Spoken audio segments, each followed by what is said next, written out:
Look at all that fur. The great reveal. We bought a boat.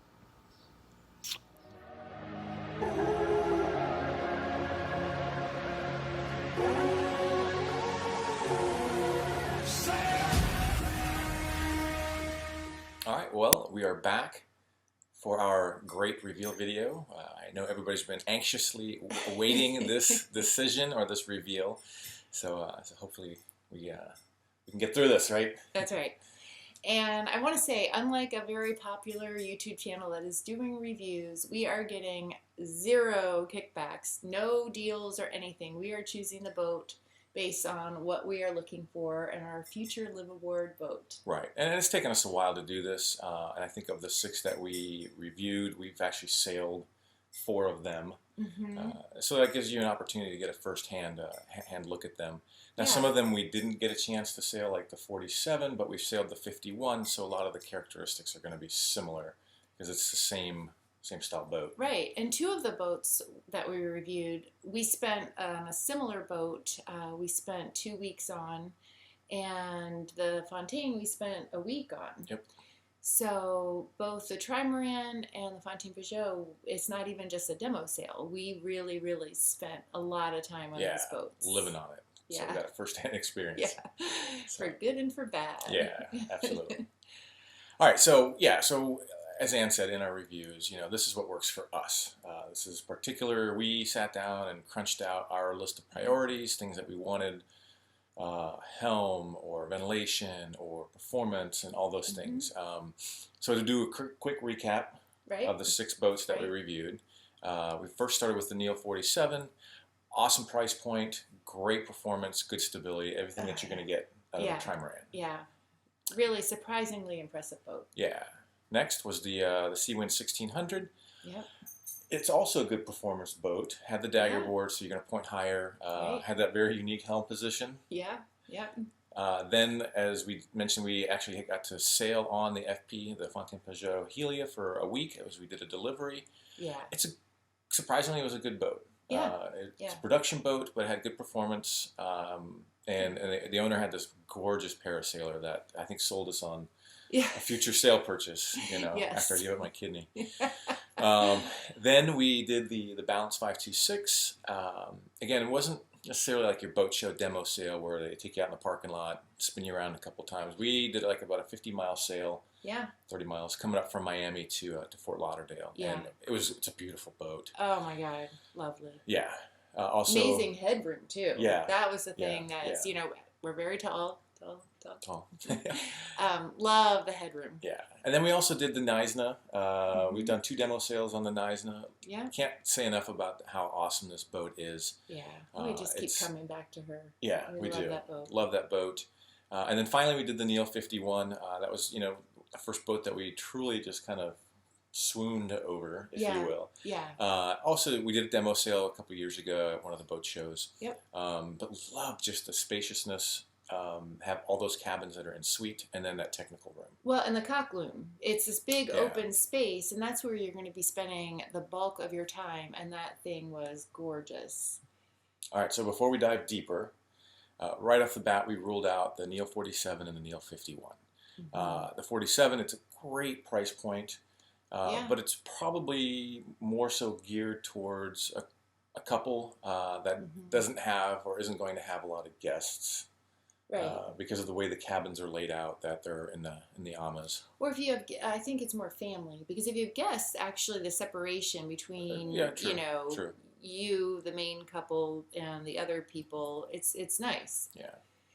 And, it's a great performance boat and an incredible price point. We really thought it was the way to go. Yeah. But with our Brady bunch of 6 kids, and I know we're not going to always have them on the boat, but I just want that to be more joined together. Like, I don't want that separation. Which is why we like the 51. Yes. Because it had everything right there in one big apartment, and it had a little bit more of a family feel to it. It was like a huge catamaran. Yeah, it was. And again, I cannot say enough about that technical room. The basement. But it didn't seem like there was a lot of flexibility in terms of the ventilation piece. Yeah. And ensuring that the cabins get a lot of good airflow. So that kind of... Yeah, and this is we're spending time on a boat, not just a demo sail or at a boat show and there's air conditioning running. Really spending time, spending that 2 weeks with Sail Oceans really drove home how stuffy and hot it is when you don't have an overhead hatch in your cabin. Right. And the Katana too. Yeah. We chartered a Katana and it was an older style, didn't have hatches over the cabins. Yep. And it was a sweat fest sleeping at night. Yeah. Yeah. Yeah. So we've ruled out the Neils, so we're down to 4 boats. 4 boats. So when we first started this process, we thought that was performance. Performance is what we wanted. Slowest to fastest. So we're going to start out. If you look at the chart, you see the FP Helia is slowest. You also can see just above it is the Neisner, but what doesn't show on this chart is the Helia's inability to point close to the wind. Right. So even though their speed at a certain point of sail might be really close, the FP just has no ability to point to the wind. Yeah. And so if you're trying to get to your destination, then you're going to have to go, really roundabout to get there. So it's not just about speed when talking about performance. Eisner 500 SE. It also depends on what sailing, what sails you're going to be choosing. At the moment, we've got a squeecher, which we use plenty, especially coming from South Africa. Yeah. We use it a lot because a lot of it is downwind sailing. Right. We goose swing it, and that's when the last time I did 12 knots. We did it for 3 days, flat out, 12 knots, constant average, which is great for a 12 and a half ton boat. Oh, that's good. Yeah, you can get it flying. Yeah. 19 knots is the fastest I've had one of these guys. On the Seawind, it has dagger boards. Yeah. And we liked that the dagger boards were integrated into the hull so that you didn't necessarily see them. Yeah, it made it nice and clean. Mm-hmm.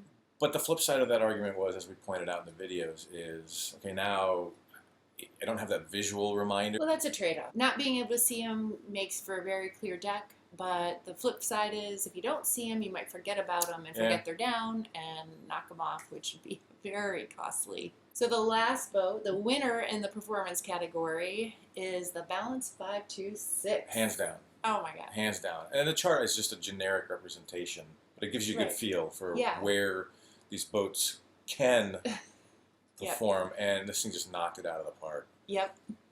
Yeah, it was awesome coming up that sail from Miami to Fort Lauderdale. I mean, we were moving. It was gorgeous. Okay, so we're knocking out the FP. Yeah. Beautiful experience, beautiful parasailer. I could see living on that boat in a lot of ways, but it just didn't have the ability to point to the wind, so that one's out. We are down to 3 choices: the Seawind 1600, the Neisner 500 SE, and the Balance 526. Obviously single-handing just because it's the 2 of us, the predominance of the time. All the boats have the ability to single hand.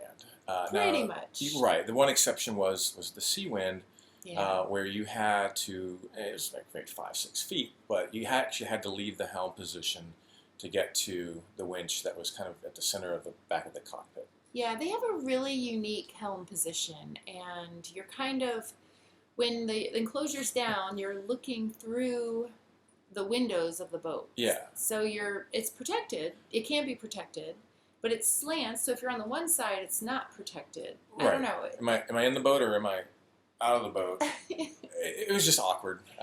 It's an older design of the boat itself. It goes back to the Corsair 50. You have your enclosure down. They have no windows, no ability to see your sails when you're at the helm. Right. That just felt very yucky. Right. I didn't like it. Because the other piece was the forward cabin. That it's billed as a double, but it's a 1.5, and it's a single. It's a single. The forward berths are single berths. There's just no way. With our Brady bunch, it's just not going to work. Yeah.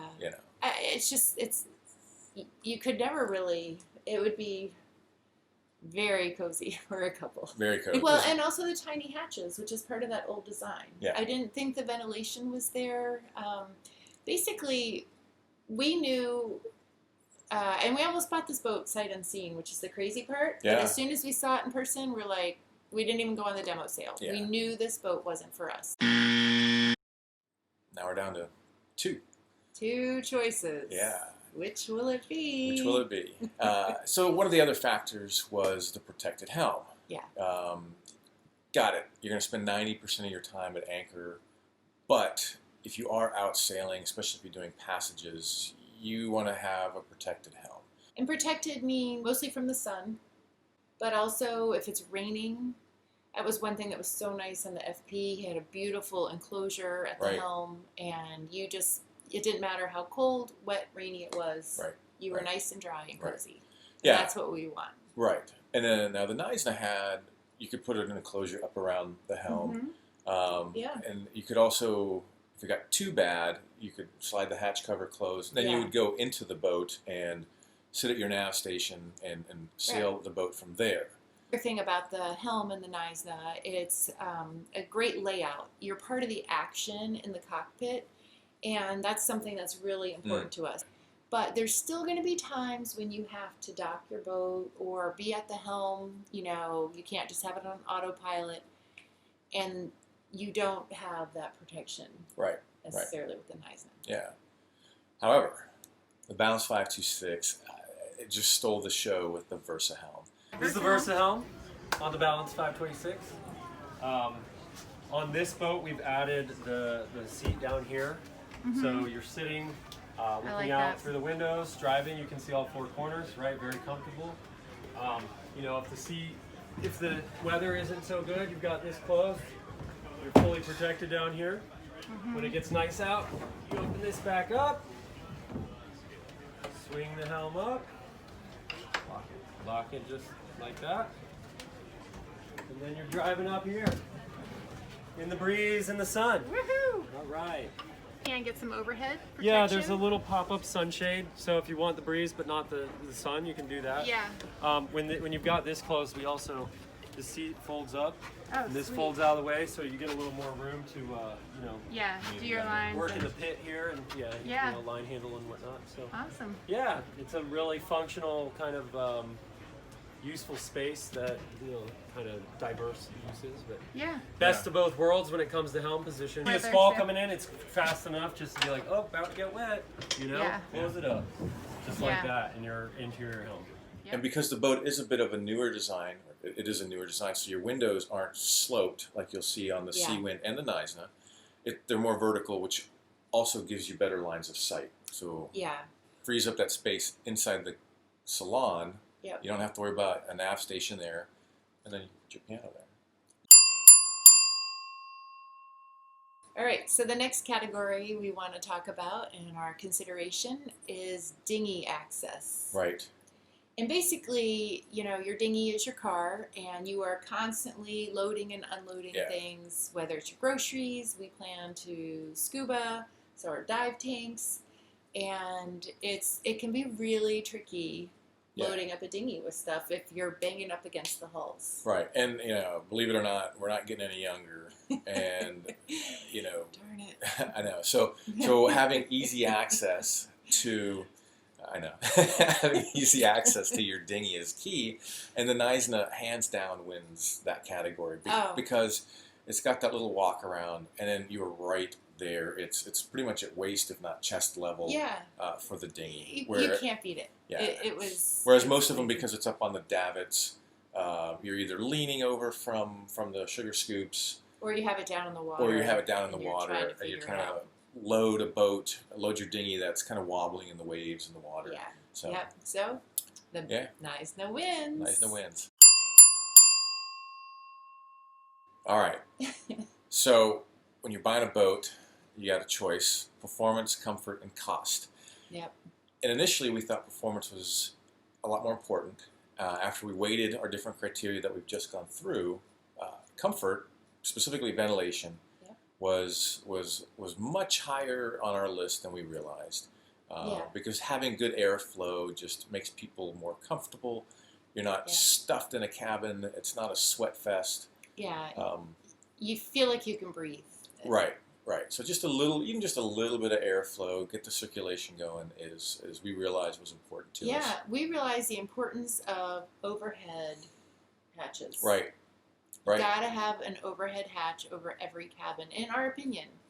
Some people will tell you they're dangerous and you could step in an open hatch. Yep, you definitely could. You could also fall off your boat. Right. You know. Right. And you may play that game of, oh crap, it's 2 a.m. and here comes the thunderstorm. Did I close all the hatches? Well, but for that argument, you're only going to have hatches open over beds there are actually people sleeping in. So I'm not going to have, an empty cabin hatch open.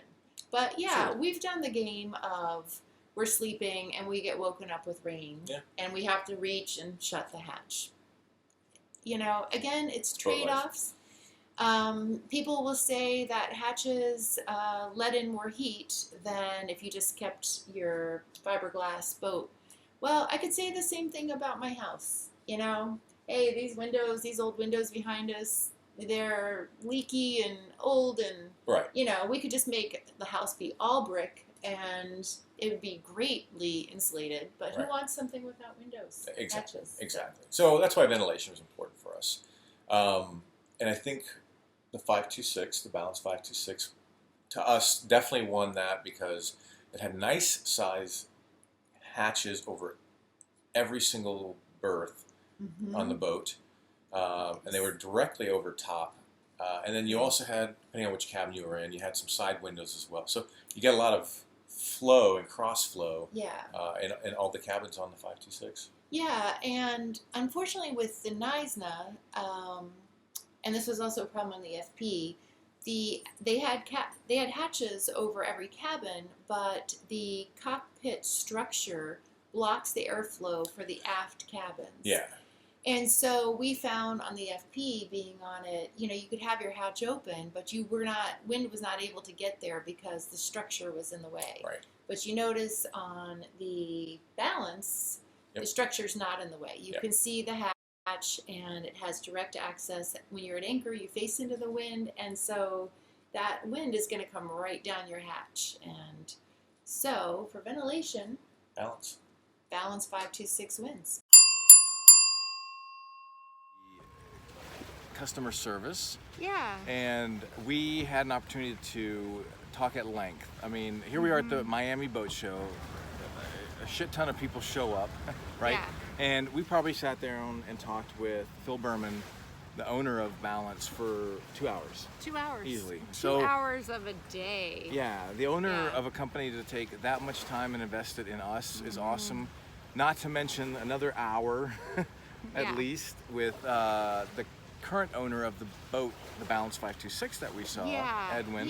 Edwin was Yeah, amazing. and that was great too. So obviously, they love their boats. What's the Hey, as production long as time? we can do like. You're 10 looking at between 9 and 11 months, depending on Okay. how much customization. Neisner yachts. Mm-hmm. He was talking about the solar that's included on the boat. Exactly. There are 4 walk-on units. Each Right. unit is 130 watt. Okay. And the 2 larger units, Right. which are non-walk-on units that also come standard with the boat, are 330 watt each. Nice. Yeah. Very nice.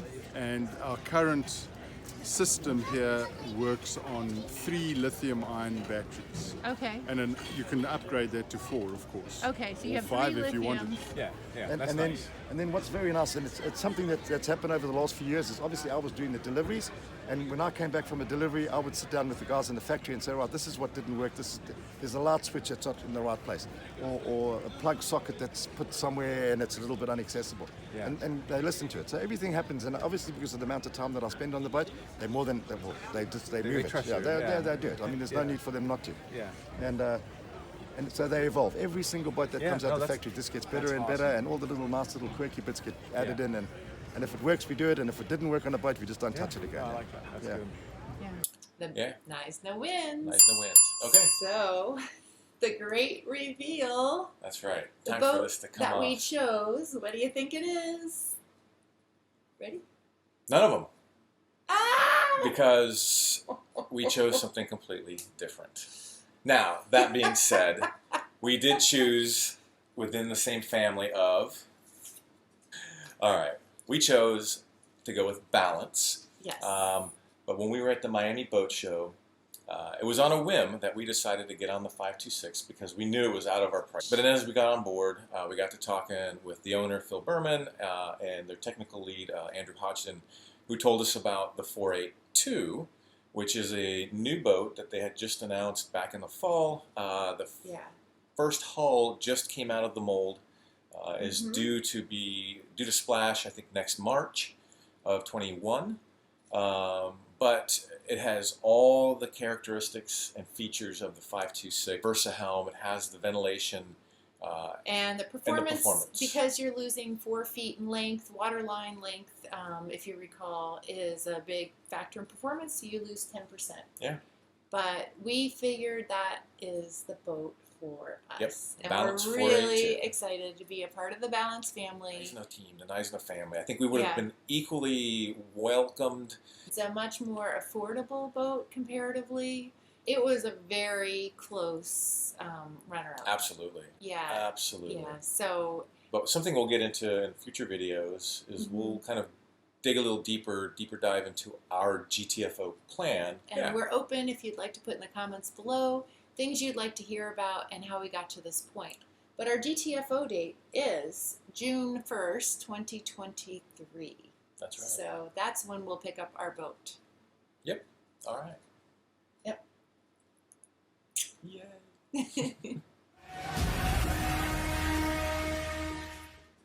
This is... There's your blooper. It's been on there for so freaking long. There we go.